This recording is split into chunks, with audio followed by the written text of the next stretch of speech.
হেই SSC 25 কি অবস্থা সবার? আশা করছি সবাই ভালো আছো। সো তোমাদের জন্য আজকে স্পেশাল সাজেশন নিয়ে এসেছি। তোমরা বাংলা প্রথম পত্রের এই সাজেশনটা ফলো করলে ভাইয়া অবশ্যই এ প্লাস নিশ্চিত করতে পারবা। সো প্রথম থেকে শেষ পর্যন্ত দেখো, এমন কিছু স্পেসিফিক টপিক দেবো বা গদ্য পদ্য দেবো তোমাকে, যেখান থেকে মাস্ট মাস্ট মাস্ট তোমার অবশ্যই কি কোশ্চেন কমন থাকবেই থাকবে ভাইয়া। শেষ পর্যন্ত দেখা এবং তোমার বন্ধু বান্ধবদের শেয়ার করে দাও, যাতে তারাও কিন্তু উপকৃত হতে পারে। সো প্রথমে যদি ভাইয়া আমরা দেখি, তুমি বাংলা 70 মার্ক এখানে সিকিউতে কমন পেতে পারো ভাইয়া। যে সব অংশ থেকে গদ্য থেকে 4টা কোশ্চেন থাকবে ভাইয়া, তোমাকে 2টা কোশ্চেন অবশ্যই দাগাতে হবে। সো এরপর পদ্য থেকে 3টা থাকবে, 2টা তো অবশ্যই দাগাতে হবে, এটা মাস্ট ভাইয়া। নাটক থেকে 2টা থাকবে, একটা দাগাতে হবে, এবং উপন্যাস থেকে 2টা থাকবে, একটা দাগাতে হবে। তো অনেকে বলতে পারো ভাইয়া এখানে তো 6টা হলো, তাহলে আরেকটা কোথায় গেল? 7টা তো আনসার করতে হয়। সো 7টার মধ্যে তোমরা যে কোনো একটা থেকে এক্সট্রা দাগাতে হবে, এটা অবশ্যই দাগাতে হবে। সো 6টা তো বাধ্যতামূলক, একটা এখান থেকেও পারো, এখান থেকে পারো, এখান থেকে পারো, এখান থেকে যে কোনো জায়গা থেকে একটা এক্সট্রা দিয়ে দিলেই হবে। সো তোমাদের এই 7টা কোশ্চেনের আনসার অবশ্যই দিতে হবে যদি এ প্লাস এনশিওর করতে চাও।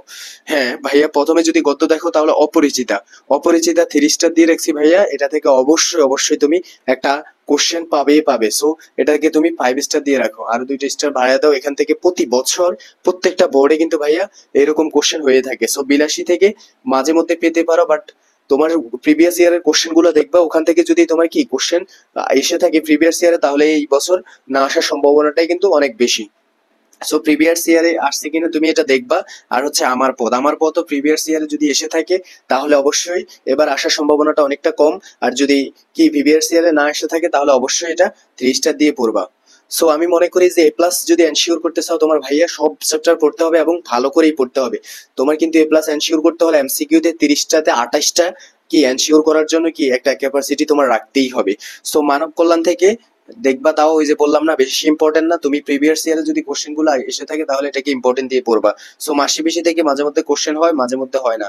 সো প্রিভিয়াস ইয়ারে যদি এসে থাকে, তাহলে তুমি পড়ার দরকার নেই। আর যদি প্রিভিয়াস ইয়ারে না এসে থাকে, তাহলে এটা কিন্তু ইম্পর্টেন্ট। সো যদি একবার এসে কি করে বাংলা গদ্যগুলাতে কি করে একবার ঘুরিয়ে পেঁচিয়ে দেয়, একবার যদি এটা থেকে করে, তাহলে পরের বছর এটা থেকে মানে এরকম মানে ভাবে উল্টাপাল্টা ভাবে করে। সো তুমি যদি দেখো সোনার তরী ভাইয়া, পদ্মের মধ্যে সোনার তরী 100% কমন পেতে পারো ভাইয়া। এটা থেকে প্রশ্ন প্রতি বছর বলো, যেমনি বলো, এটা থেকে প্রশ্ন একটা থাকবে। বিদ্রোহী থেকে একটা প্রশ্ন থাকবে 100% ভাইয়া। এই দুইটাতে গুরুত্ব দিয়ে পড়বা, যে বোর্ডেরই হও না কেন তুমি, বিদ্রোহী এবং সোনার তরী থেকে কোশ্চেন মাস্ট ভাইয়া হয়েই থাকে। সো এই দুইটাকে খুব গুরুত্ব দিবা। প্রতিদানের থেকে মাঝে মধ্যে আসে ওই প্রিভিয়াস ইয়ারের কোশ্চেন দেখবা। যদি গত বছর তোমার বোর্ডে এসে থাকে কোশ্চেন, তাহলে এবার ইম্পর্টেন্ট কম।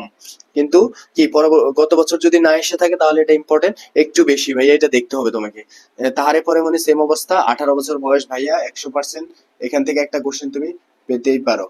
100% দিয়ে রাখো ভাইয়া, এটা থেকে তুমি একটা কোশ্চেন পেতেই পারো। সো ফেব্রুয়ারি 1969, এবার জানো যে তোমরা সরকার পরিবর্তন হয়েছে, তত্ত্বাবধায়ক সরকার। সো মুক্তিযুদ্ধ রিলেটেড গত বছরগুলোতে দেখছো অনেক পরিমাণে প্রশ্ন আসছে।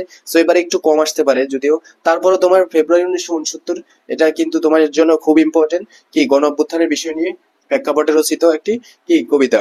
সো আমি কিংবদন্তির কথা বলছি, এটাও মোটামুটি ইম্পর্টেন্ট আছে। সো এগুলো দেখে রাখবা। আর আমি বলবো যে সোনার তরী এবং বিদ্রোহী প্রতিটা লাইন বাই লাইন মানে তুমি বুঝে কি সলভ করতে হবে, এবং প্রতিটা লাইনের ব্যাখ্যা, প্রতিটা সলিউশন বইয়ে দেওয়া আছে। তুমি অবশ্যই ওই নিয়মে পড়তে হবে, এবং মনে রাখতে হবে যে কি কোন লাইনের পর কোন লাইন এবং কিভাবে ব্যাখ্যা করতে হবে, এটা মাইন্ডে রাখতে হবে। এইখান থেকে নম্বর তোমার একটা লাইন উঠিয়ে দিয়ে বলবে যে এটার ব্যাখ্যা করো, বা এটা বলতে কি বোঝানো হয়েছে।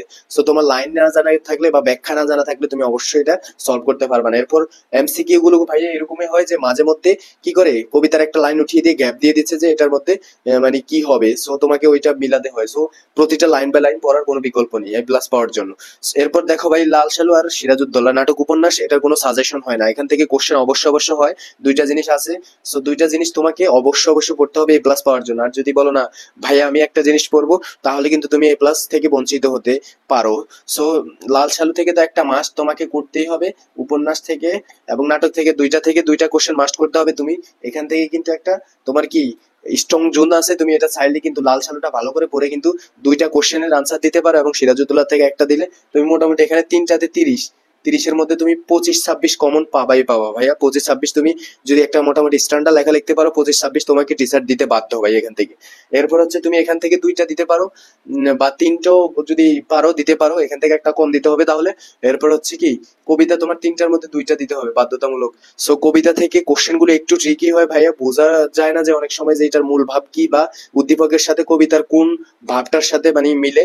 সো এটা থেকে তুমি 2টা আনসার করার মতো ক্যাপাসিটি রেখে আসবা, বা ক্যাপাসিটি নিয়ে যাবা এক্সাম হলে। সো এখান থেকে 2টা, এখান থেকে 2টা বা 3টা, আর এখান থেকে 2টা বা 3টা। সো তোমার 60টা কোশ্চেনের মধ্যে ভাইয়া অবশ্যই 70 মার্কের তোমার কি 55-র উপরে পেতেই হবে প্লাস পেতে হলে। আর 55 পাওয়ার কিন্তু অ্যাবিলিটি রাখো তুমি। যে কোশ্চেন গুলো দেখাইছি এখান থেকে মাস্ট কোশ্চেন পাবাই। অপরিচিতার থেকে কোশ্চেন পাবা, বিলাসীর থেকে পাবা, বিদ্রোহী আর সোনারতরী, 4টা মানে যে বোর্ডের হও না কেন ভেরি ভেরি ইম্পর্টেন্ট ভাই। এখান থেকে 4টা কোশ্চেন পাওয়ার পসিবিলিটি 80% আমি বলবো। সো বাকিগুলো দেখবো অবশ্যই, তুমি ভালো রেজাল্ট করার জন্য তো অবশ্যই দেখতে হবে, আর পাস করার জন্য হলেও কোনো রকম মানে দেখে যাবা। তারপরও গাইড বই আছে, সাজেশন আছে, সাপ্লিমেন্ট আছে, ওগুলার সলভিং যেই লাস্টের যে অধ্যায়ের সলভিং ক্লাসগুলো দেওয়া হয়েছে বা মডেল টেস্ট দেওয়া হয়েছে, ওগুলো এমন ভাবে পড়বা যাতে যেভাবে আসে ওভাবেই পারো। আর বোর্ড কোশ্চেন গুলো অ্যানালাইজ করবা বারবার। সো বোর্ড কোশ্চেন অ্যানালাইসের মাধ্যমে দেখা যাচ্ছে যে তোমার বারবার রিপিট হওয়া কোশ্চেন গুলো তোমার মাথার মধ্যে গেঁথে যাচ্ছে। 1 নম্বর 2 নম্বর তুমি মানে ক খ তুমি এমনিতেই কমন পেয়ে যাচ্ছ। সো এগুলোর বাইরে প্রশ্ন আসবে না। আর অনেকের মনে প্রশ্ন যে ভাইয়া ইউনূস সরকার আসছে, সো নতুন একটা প্রেক্ষাপট তৈরি হয়েছে বাংলাদেশে, কোশ্চেনটা তো অনেক হার্ড হবে, শিক্ষা ব্যবস্থার পরিবর্তন না ভাইয়া। এগুলো সম্পূর্ণ ভুয়া কথা, এগুলো কথায় কানে দেওয়া যাবে না। সামান্য হয়তো প্রেক্ষাপটটা পরিবর্তন হতে পারে, যেমন আগে মুক্তির যুদ্ধ রিলেটেড কোশ্চেন গুলো বেশি হতে পারে, এখন একটু কম হবে।